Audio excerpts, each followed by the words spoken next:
哎呦，他动了，他动了！我靠！我靠！我靠！我靠！我靠！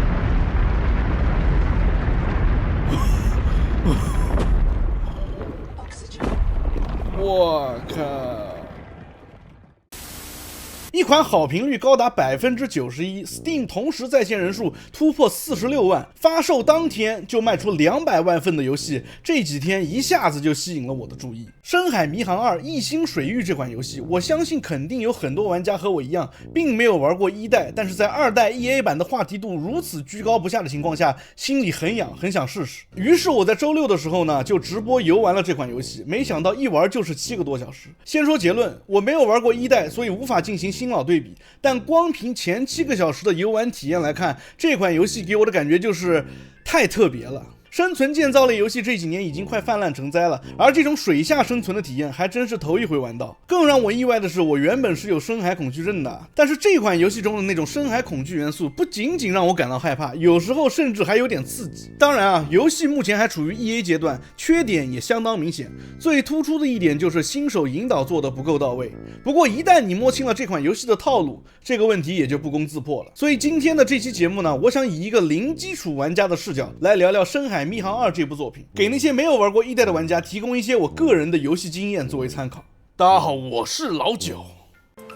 很多玩家可能现阶段阻止他们入手的最大阻碍就是这个游戏里的深海恐惧症了。作为从来不潜水资深的深海恐惧症患者，这个游戏确实有很多能让深海恐惧症犯病的场景。就比如说我拿到潜水器之后，准备去探查火山附近的信号源，为了躲避热源而不得不绕道，结果一不小心就开到了深渊的上方。就在我盯着那片深不见底的黑暗发呆的时候，背景音乐里响起了一声低沉的像是什么东西从深处发出来的鸣叫，真的是把我吓得魂飞魄散啊！我靠，我就不多说了，你们自己看吧。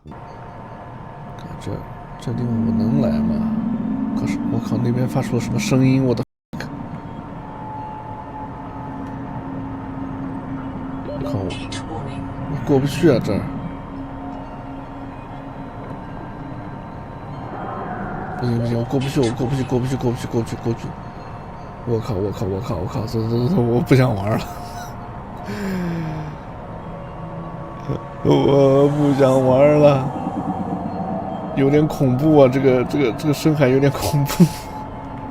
奇怪的是啊，往回逃的那一刻又有一种莫名的刺激感，肾上腺素蹭蹭的往上涌，回味起来还挺上头的。游戏在制造这种害怕但又刺激的感觉上，不仅仅只是靠声音和看不见的虚空。就比如说我在探索途中遇到过一个巨大的像扇贝一样的地形，中间看起来像是有什么宝藏，于是我就冲了进去。结果后来我才反应过来，这玩意儿就是一个活的巨型扇贝。就在它慢慢开始合拢，我拼命往上冲，想要逃出去的那一刻，这种紧张程度不亚于任何一款恐怖游戏。据说后面还有什么长满眼睛的深渊巨口以及体型夸张的大型生物，光是听着就已经非常让人期待了。当然啊，声音和视觉只是表象，这套让人欲罢不能的恐惧背后有一套完整的设计逻辑，而这一切必须得从头说起。游戏一开始呢，有2种模式可供你选择，一种是生存模式，一种是创造模式。生存模式就是游戏的核心玩法，需要管理氧气、饥渴和健康等生存需求，死亡会掉落物品，适合想要完整体验游戏内容的玩家。创造模式则没有任何生存压力，资源无限，氧气无限，无需管理状态，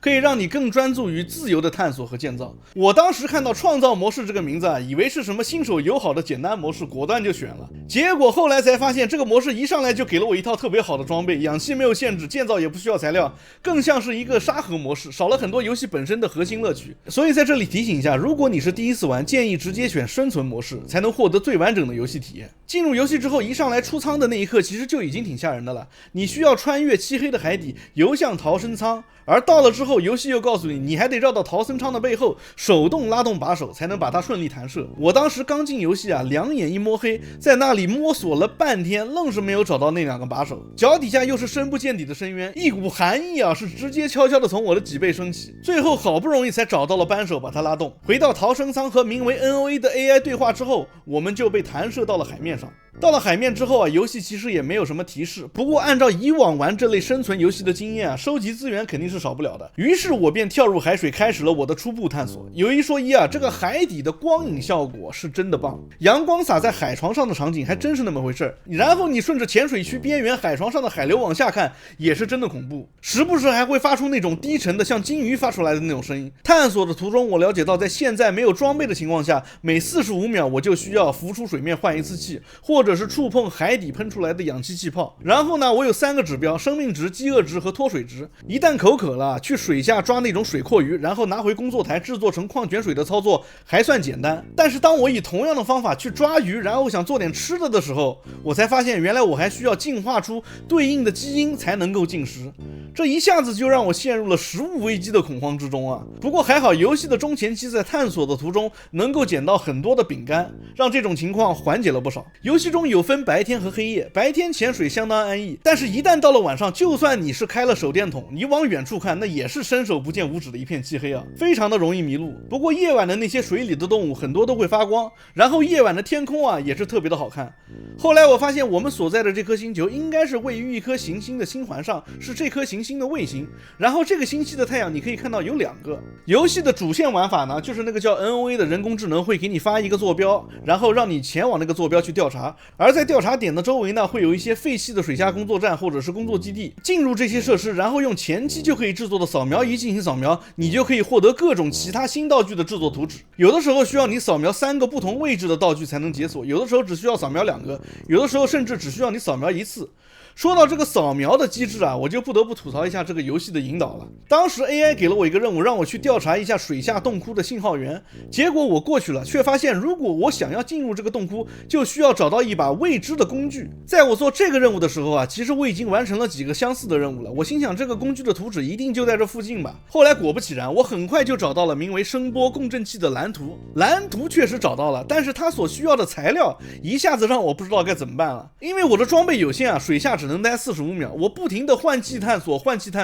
把浅水区都找了个遍，才好不容易找到了铅矿。然而接线盒这个材料是需要银矿的，但是我找到的银矿都是那种大的矿脉，是需要用声波共振器才能开采的。那我心想，我这不就陷入死循环了吗？我需要用银矿才能做这个工具，但是这个工具又是开采银矿的必备道具。后来我想啊，这游戏应该会有那种散落的不用声波枪也能开采的银矿吧。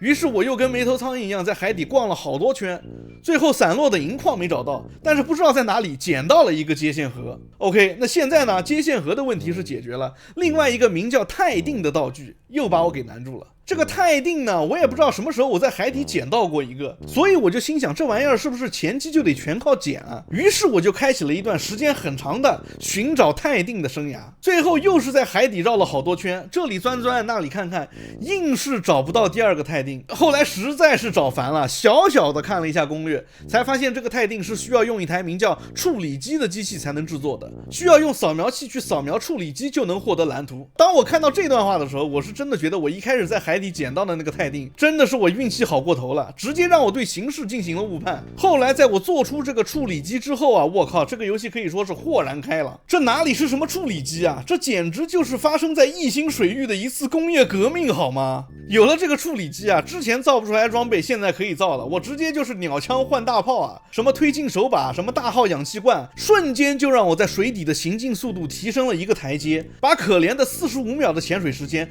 一下子拉长到了120秒。更牛的是啊，拥有处理机之后，我直接毫无障碍的就造出了蝌蚪号这种小型潜水艇。这玩意儿可以让你无视氧气消耗，在水底想待多长时间就待多长时间，电力也很充足，完全没有里程焦虑。从那以后啊，我才感觉我的水下探索之路真正开始了。在造出处理机之前啊，我就是一个纯纯的原始人，一直在不停的上浮换气，也导致我无法前往更深的水域。这个潜水艇呢，平时可以停在船井里充电，而提到船井，我就不得不提这个游戏的建造系统了。这个游戏的建造系统说真的是让我眼前一亮的部分之一。当你把建造器造出来之后，你只要手上有钛矿，你就可以开始动手建造基地了。玩了一段时间之后，打开建造菜单，东西还是挺多的。最基础的骨架下就是走廊和房间，用钛矿凑一凑就能拼出一个雏形。整个建造系统的建造逻辑还是挺直观的，你拿着建造器对着想要建造的地方指一下，就能预览造好之后的结构长什么样子。满意了直接按左键就行。我是一开始就用石英和钛矿很简单的划拉了几下，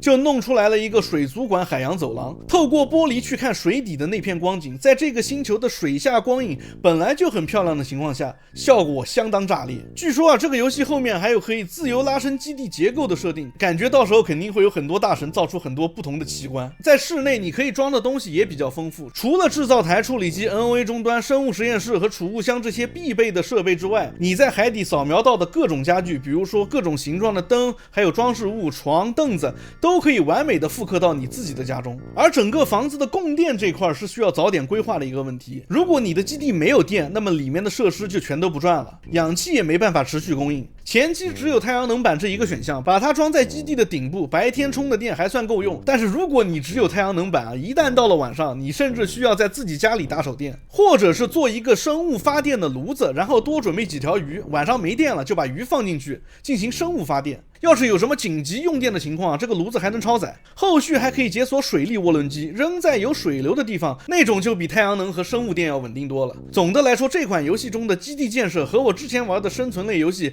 都有点不一样，在水下建房子的乐趣真的非常独特。其实仔细想想这个游戏能让人上瘾的核心，可能其实就是因为它始终在用未知这两个字吊着你，你永远不知道下一片海域里面有什么，下一个废弃的基地里能扫出什么图纸、什么工具，下一次开着蝌蚪号往深处开会遭遇什么。给你的恐惧很少是那种直接扑脸的 jump scare， 而是那种越看越不对劲，越游越心慌的氛围压迫。但就是这种递进的压迫感和探索的乐趣，才让你忍不住往前游一点，然后再多游一点。那个鱿鱼除外，那个鱿鱼是真的吓我一跳。这种明知道可能有什么东西，但就是忍不住想看的拉扯感，是这类游戏能够留住人的根本原因。而深海迷航2把这个拉扯感拿捏得相当准，加上每一次真正突破心理障碍，达到一片新的区域的时候，那种成就感又会把之前所有的紧张全部抵消到，然后你就又开始张望下一片更深的黑暗了。至于多人联机部分呢，由于我这次是一个人玩的，所以没有亲身体验，但就目前的感受来说，如果能够拉上几个好友一起开黑，在水底建房子结伴探险，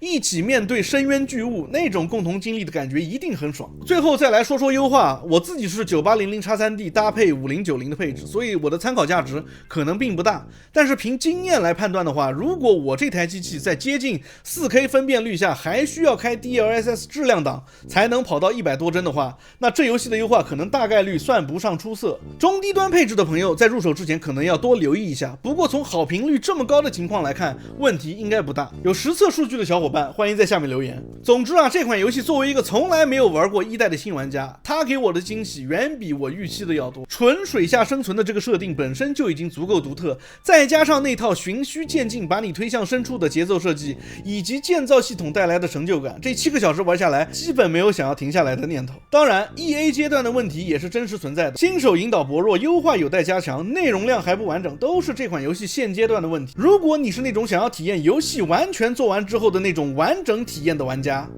那么你可以再等等。但是如果你对水下探索本身感兴趣，不介意在一款还在 EA 阶段的游戏里摸索前进，那么现在入手其实是个不错的时机，毕竟后续的更新还会继续带来新的生物、新的区域和新的故事。 OK， 那么今天的这期节目就先到这里，我是老九，我们下期节目见， Peace。 这特好 I don't give a damn。 我天，我觉得我是帮你省了100万，天哪，特好特好，你看你自己看。